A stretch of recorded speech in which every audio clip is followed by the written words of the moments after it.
Hello, welcome to Simple Answers. I'm your host Jason.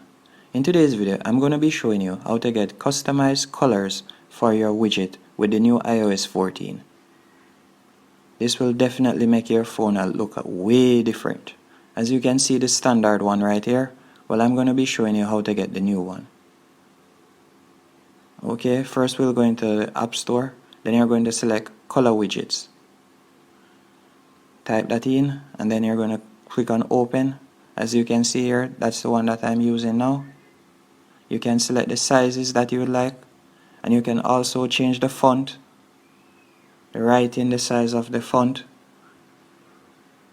You simply select the one that you like and then select Edit. Okay, I definitely like this app. And you can change the colors as you can see there.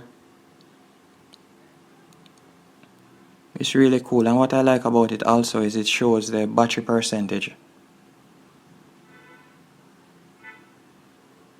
With this you'll definitely be able to customize it the way you like. After you're finished doing that, see, select the font, you can change the font.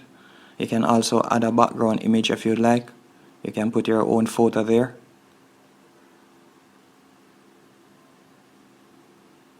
Set widget, and after you have clicked set widget, we'll go back to the screen.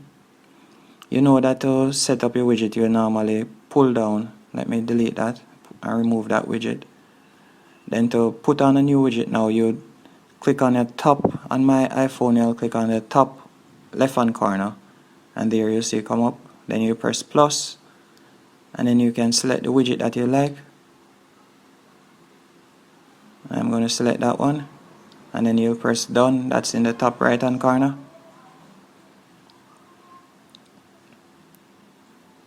There, as you see, it is in different sizes. I just wanted to show you that. Just add widget, remove the smaller one, I want the big one, and that's it. Hope you found this video helpful. If you did, be sure to hit the like button and subscribe.